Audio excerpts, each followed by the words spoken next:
और एक जज्बा है। हमने इस कहानी को फिल्म के रूप में एक नाटक के द्वारा प्रस्तुत करने का प्रयास किया है।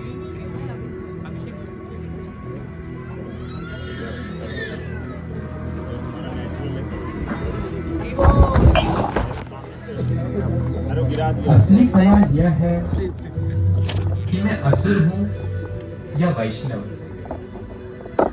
मैं हिरण्यकशिपु के दरबार में काम करने वाला एक प्रमुख कर्मचारी हूं। मेरा बेटा दैत्य जी प्रहलाद के साथ संड और अमर के गुरुकुल में पढ़ता है।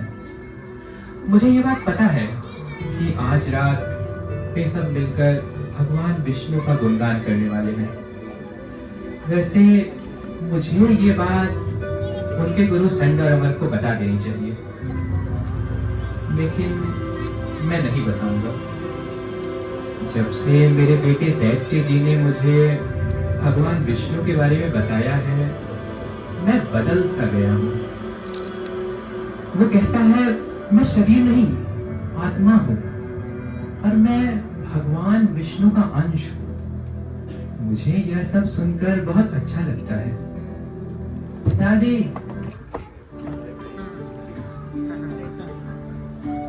हाँ बेटा।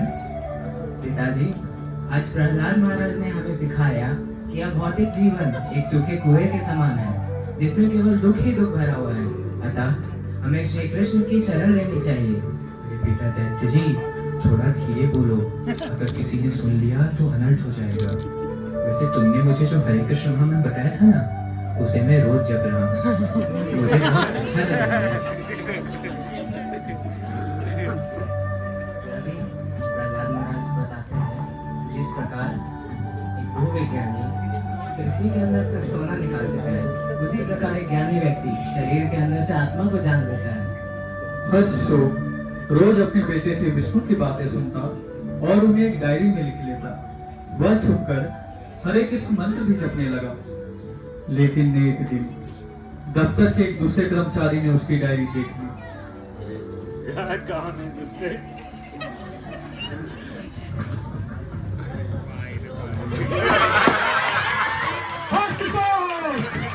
तुम्हारी गिरफ्तारी का आदेश है। मैंने किया क्या है? क्या किया है? तुम्हारे एक दोस्त ने तुम्हारी डायरी पढ़ ली है और तुम छुपकर विष्णु भक्तों के प्रति सहानुभूति रख रहे हो। भगवान हिरण्यकश्यप ने प्रहलाद को मारने का आदेश दे दिया है और अब तुम जैसे देशद्रोहियों की बारी है।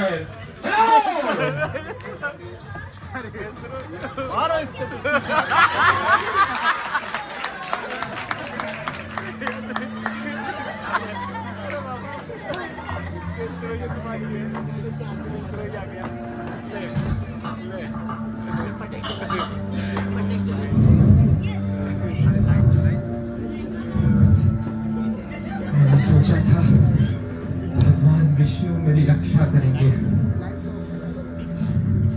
लेकिन देखो मेरी हालत। मुझे अब इस भक्ति पर कोई भरोसा नहीं रहा।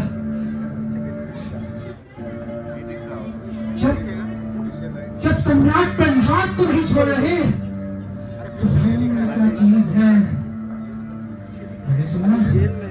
मैंने सुना प्रहलाद को मारा जा रहा है।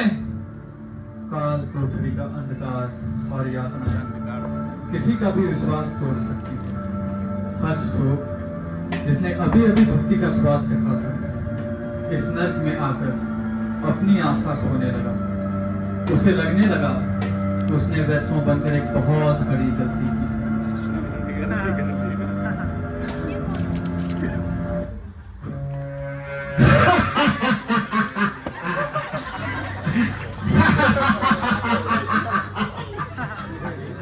तो हर्ष शोक, क्या अब भी तो उस विष्णु का गुणगान करना चाहता है?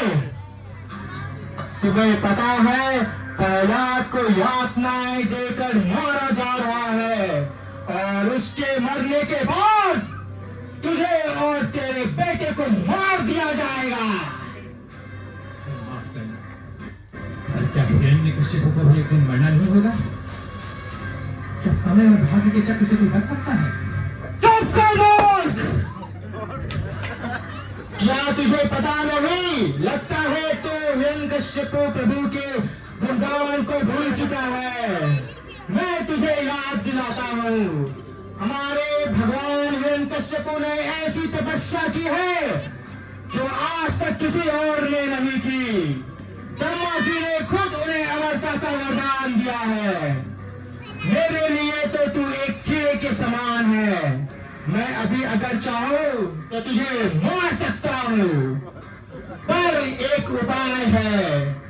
तुम अगर अपने जान बचाना चाहते हो तो मुझे उन लोगों का नाम बताओ जो वैष्णव बन रहे हैं।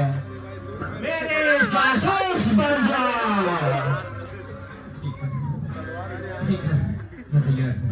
जाओ काम पर। वार्डन उसे वापस जेल के यार्ड में काम करने भेज देता है।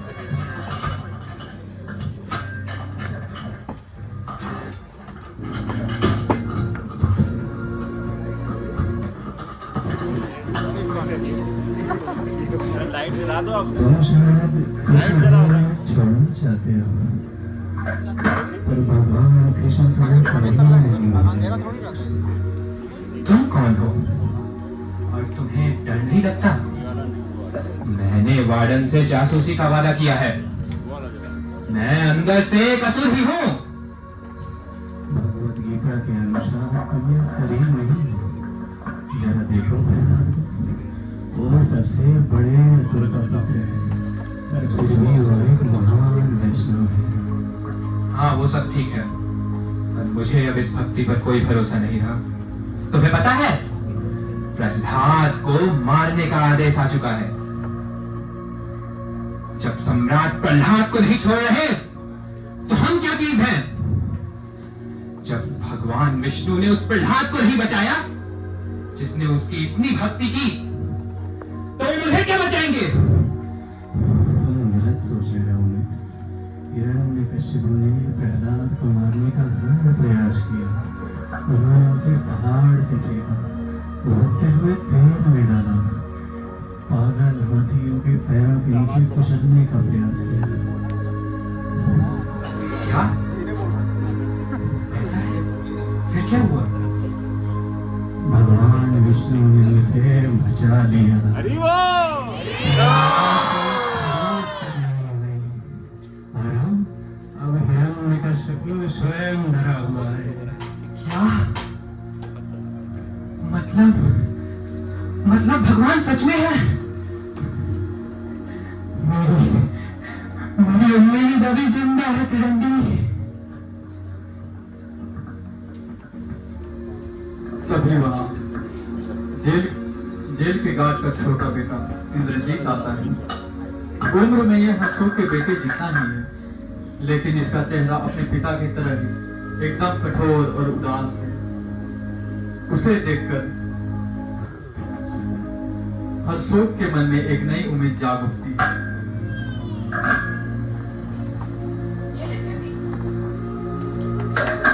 अरे अरे, आज तुम्हारे पिता नहीं आए खाना देने के लिए?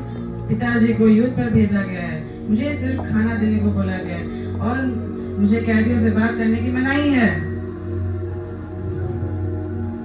तुम्हारा नाम क्या है बेटे? तुम्हें पता है, मेरा बेटा दैत्य जी तुम्हारी उम्र का है और मेरा बेटा प्रहलाद के साथ पढ़ता है। तुम प्रहलाद के साथ खेलना चाहोगे? मैं तो सिर्फ गार्ड का बेटा हूँ। अच्छा रुको, तुम इधर आओ। मैं तुम्हें एक चिट्ठी देता हूँ, ये लो। तुम इसे मेरे बेटे दैत्य जी को देना और जब उनसे मिलो तो कहना हरि बोल। हरी बोल, ठीक है। हरि बोल। जेल की इस घुटन में त्रिदंडी का संग और छोटे इंद्रजीत को ज्ञान देने की इच्छा ने अशोक के अंदर के भक्त को फिर से जगा दिया। इंद्रजीत ने दैत्य जी से मिलकर उसे वापस कर दिया।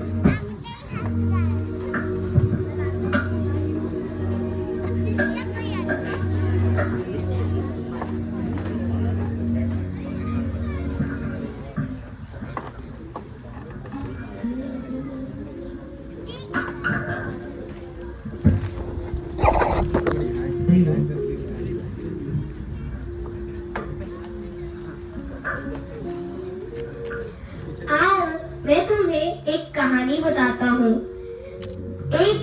बात है।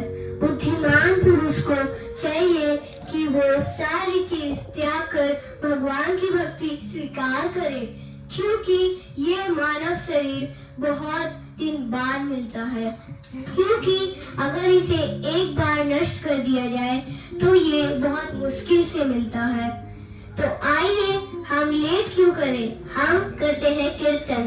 हरे कृष्णा राम कृष्णा कृष्णा हरे हरे, हरे राम राम राम हरे हरे।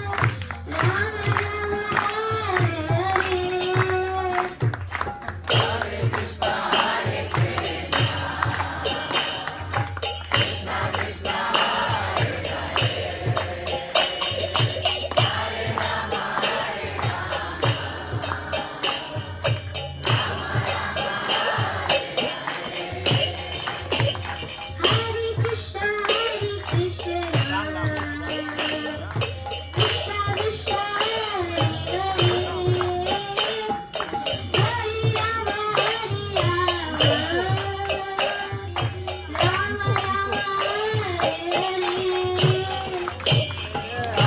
कृष्णा कृष्णा कृष्णा हरे हरे, हरे राम राम राम हरे हरे।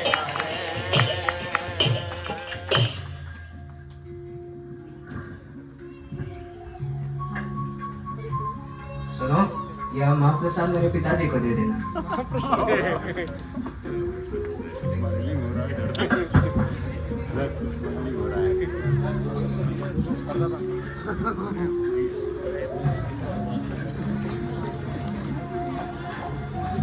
समय बीतता गया।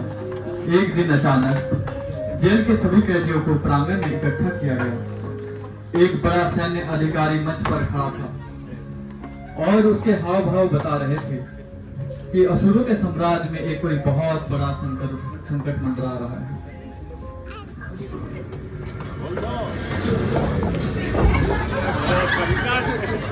यही संकट है।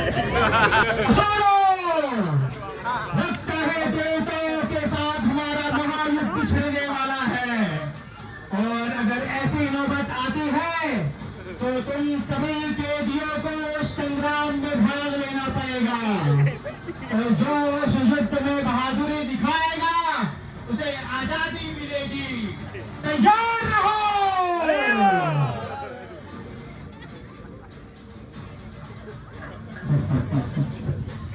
अशोक, यह सड़ा हुआ शासन बहाल नहीं टिकेगा। तुम्हें कैसे पता? ये संतों की भविष्यवाणी है। देवताओं ने ध्यान लगाया तो उन्हें भगवान विष्णु की आकाशवाणी सुनाई दी। वो आवाज इन बादलों की गर्जना जैसी थी। उस आवाज ने क्या कहा? जल्दी बताओ। उस आकाशवाणी ने कहा कि मैं हिरण्यकशिपु के समस्त पापों को जानता हूँ और जल्द ही उसे रोक दूंगा। जब वह हिरण्यकशिपु मेरे महान भक्त प्रहलाद को सताने का प्रयास करेगा तो ब्रह्मा के वरदानों के बावजूद मैं उसे तुरंत मार डालूंगा। कौन वहाँ बात कर रहा है? चुपचाप खड़े रहो।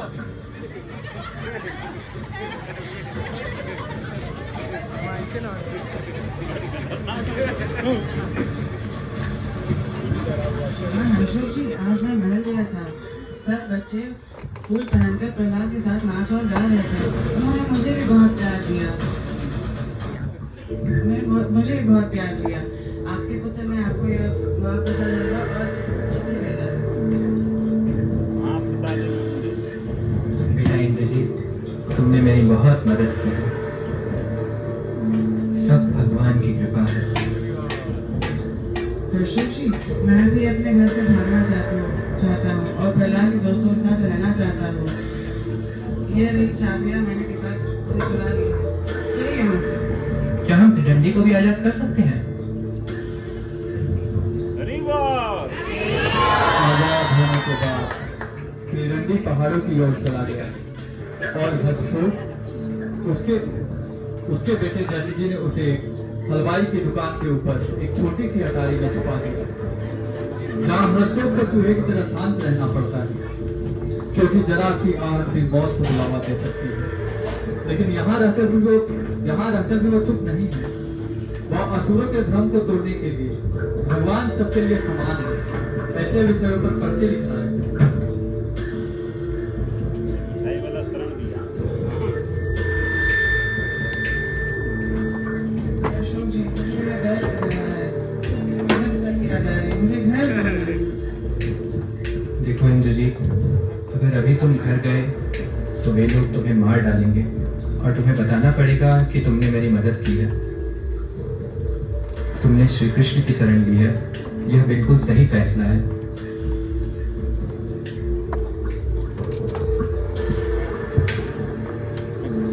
पिताजी, इंद्रजीत यहाँ सुरक्षित नहीं है।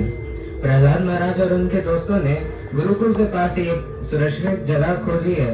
मैं इसे वहाँ लेके जाता हूँ जहाँ ये बाकी बच्चों के साथ खुश रहेगा। और कृपया आप अपने लेखन का काम जारी रखें। मैं इन पर्चों को छपवाकर पूरे शहर में बंटवाऊंगा। ये ठीक है।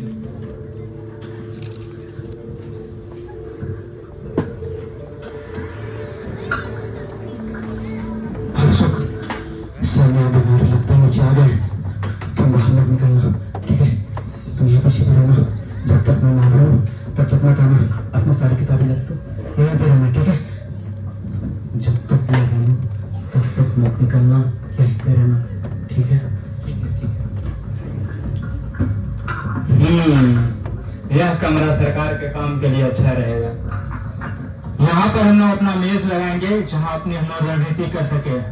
तुम यहीं पे रुको, मैं अपने और अधिकारी को लेके आ रहा हूँ।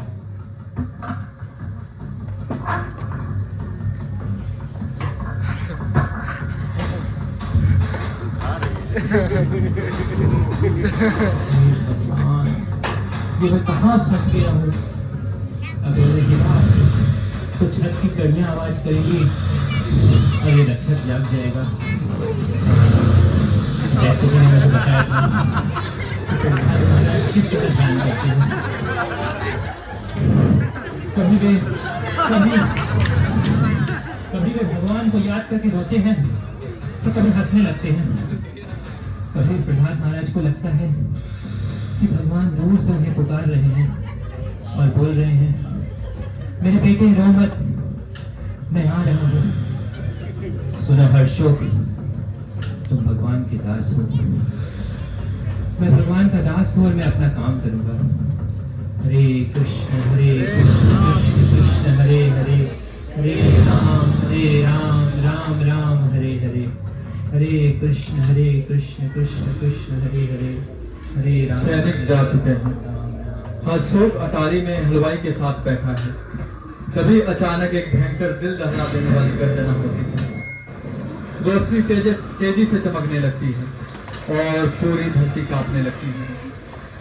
हर्षोक, हर्षोक बाहर निकलो, हर्षोक बाहर निकलो। ये देखो, ये पता कैसा है की तरफ से और चित्र के राजा की मुझे डर लग रहा है। हर्षोक, क्या होने वाला है? मित्र, ये कोई साधारण भूकंप नहीं है। वो देखो, आसमान में एक सुंदर रोशनी छा गई है और मैं धुआं। देखो, असुरों के हवाई जहाज किस तरह खिलौने की भांति आकाश में उछाले जा रहे हैं।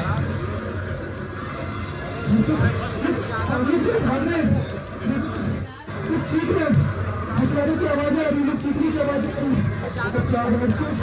समुद्र बन रहा है, हाथी चिंघाड़ रहे हैं। अगर ये हमारा अंत है तो आओ हम बैठकर भगवान के नाम का जप करें। जो होगा कृष्ण की इच्छा से होगा। हरे कृष्णा कृष्णा कृष्णा हरे हरे, हरे राम राम राम हरे हरे, हरे कृष्णा कृष्णा कृष्णा हरे हरे, हरे राम राम राम हरे हरे, हरे कृष्णा कृष्णा हरे हरे।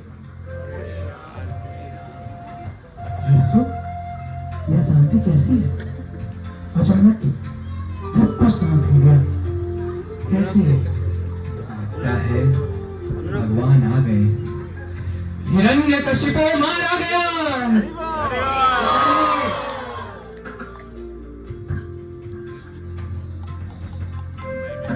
पिताजी, मैंने उन्हें देखा पिताजी। किसे देखा मेरे बेटे? भगवान आ गए पिताजी, भगवान आ गए। उन्होंने अपने नाखूनों से उस राक्षस हिरण्यकशिपु का पेट फाड़ दिया। आधे निकाल कर अपने गले में माला की तरह पहनी। वे आधे नर और आधे सिंह के रूप में थे। भगवान नरसिंह। जय नृसिंहदेव, जय नृसिंहदेव। उस रात हिरण्यकशिपु के वध के बाद भगवान नरसिंहदेव इतने क्रोधित थे कि बड़े बड़े देवता भी उन्हें शांत करने की हिम्मत नहीं जुटा पाए। तब ब्रह्मा जी के कहने पर प्रहलाद आगे बढ़े और भगवान के चरणों में गिर पड़े। अपने नन्हे भक्त को देखकर भगवान का क्रोध शांत हो गया और उन्होंने प्यार से प्रहलाद के सिर पर हाथ फेरा। प्रहलाद ने उस समय जो कहा वह हम सभी के लिए एक मार्ग बन गया। भगवान नरसिंहदेव प्रहलाद को वरदान देना चाहते थे, लेकिन प्रहलाद ने कहा, प्रभु मैं अकेला आपके धाम वापस नहीं जाना चाहता। मैं तब तक नहीं जाऊंगा जब तक इस दुनिया में सारे भटके हुए लोगों को आपकी चरणों की शरण न मिल जाए। प्रहलाद ने अपने क्रूर पिता के पापों की भी क्षमा मांगी, जिसे भगवान ने सहज स्वीकार कर लिया। प्रहलाद महाराज ने हम सब के लिए रास्ता खोल दिया है।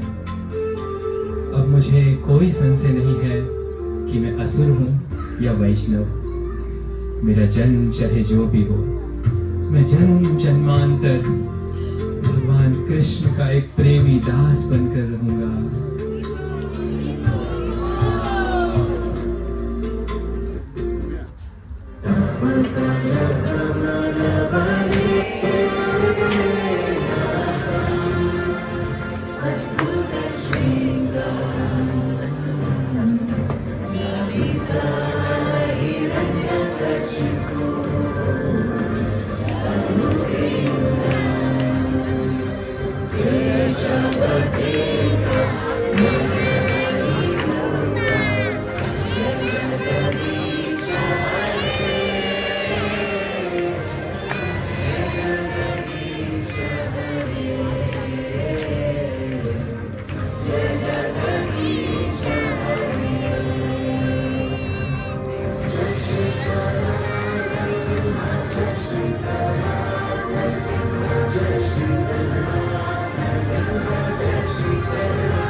जोर से बोलिए हरि बोल।